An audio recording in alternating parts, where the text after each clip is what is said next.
یہ حور وہ ہیں جنہوں نے جہنم سے جنت کا سفر صرف کچھ گھنٹوں میں اس طرح سے طے کیا کہ حور سے حور علیہ السلام بن گئے۔ حور جن کا روضہ کربلا سے لگ بھگ 6-7 کلومیٹر دور ہے، جبکہ ان کی شہادت کربلا میں ہوئی تھی، لیکن روایات میں ملتا ہے کہ ان کی شہادت کے بعد ان کی ماں ان کی لاش کو دفنانے کے لیے ان کے محلے لے کر جا رہی تھیں، لیکن کربلا سے کچھ دور جانے کے بعد ان کا لاشا آگے نہیں بڑھا اور جس مقام پر ان کا جنازہ رک گیا ان کو وہیں دفن کیا گیا اور وہیں پر آج ان کا یہ روضہ موجود ہے۔ حور جو کہ پہلے بنو امیہ کے لعنتی خلیفہ یزید ابن معاویہ ملعون کی فوج میں کمانڈر کی پوسٹ پر تھے، اور جب امام حسین مکہ سے ہجرت کر کے عراق میں کوفہ کی طرف جا رہے تھے تو یزید کے آرڈرز پر حر اور حر کی 1000 سولجرز کی فوج نے امام حسین کا راستہ روکا اور کوفہ جانے سے روک دیا اور پھر امام کو کربلا کی طرف گھیر کر لائے۔ یہ حر وہ ہے جو پورے کربلا کے واقعے میں 9 دن یزید کی فوج کے ساتھ رہے۔ یہ وہ ہیں جنہوں نے 7 محرم کو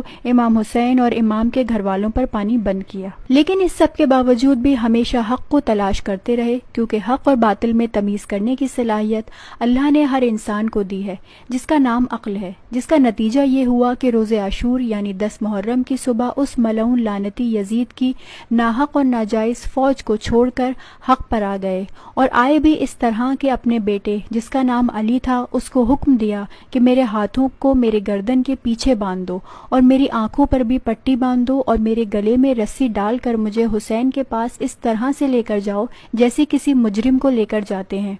تو ان کے بیٹے نے ایسا ہی کیا، اور جب یہ حسینی خیموں کے پاس پہنچے تو ان کے بیٹے نے ایک تکبیر کہی، اللہ اکبر۔ تو حر نے سوال کیا کہ بیٹا کیا ہوا؟ تو بیٹے نے جواب دیا کہ بابا، علمدار کربلا ابو الفضل العباس ہمارے استقبال کے لیے آ رہے ہیں۔ تھوڑا اور آگے بڑھے تو بیٹے نے دوبارہ کہا، اللہ اکبر۔ حر نے پھر سوال کیا تو بیٹے نے بتایا کہ بابا، شبیہ رسول حضرت علی اکبر آپ کے استقبال کے لیے آ رہے ہیں۔ اور تھوڑا آگے بڑھے تو ان کے بیٹے نے 3 بار تکبیر کہی، تو ان کے آنکھ پر پٹی بندھی تھی، تو انہوں نے پھر سے سوال کیا کہ بیٹا بار بار تکبیر کیوں کہہ رہے ہو؟ تو بیٹے نے جواب دیا کہ اے بابا، اب تو خود فاطمہ زہرا کا لال حسین ابن علی آپ کے استقبال کے لیے آ رہے ہیں۔ پھر حر آگے بڑھے اور حسین کے قدموں میں خود کو گرا دیا، اور پھر جب حسین نے ان کو اپنے قدموں سے اٹھایا تو حر سے حر علیہ السلام بنا دیا۔ پھر حر نے اپنی غلطیوں کو اس طرح سے سدھارا کہ حق پر جان قربان کرنے والوں میں سب سے پہلے شہیدوں میں سے ایک بنے، اور قیامت تک کے لیے ایک مثال بن گئے ایسے لوگوں کے لیے جو آج بھی دنیا میں موجود ہیں،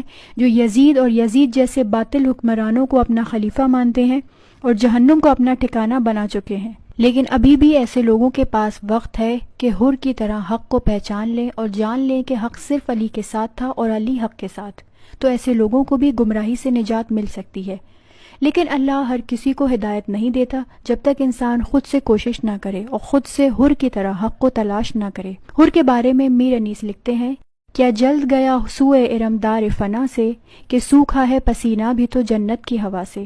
ویسے تو حضرت حر امام حسین کے قافلے میں شامل ہونے والوں میں سب سے آخر میں شامل ہوئے، لیکن امام حسین کے صدقے میں جنت پانے والوں میں سب سے پہلا نام انہی کا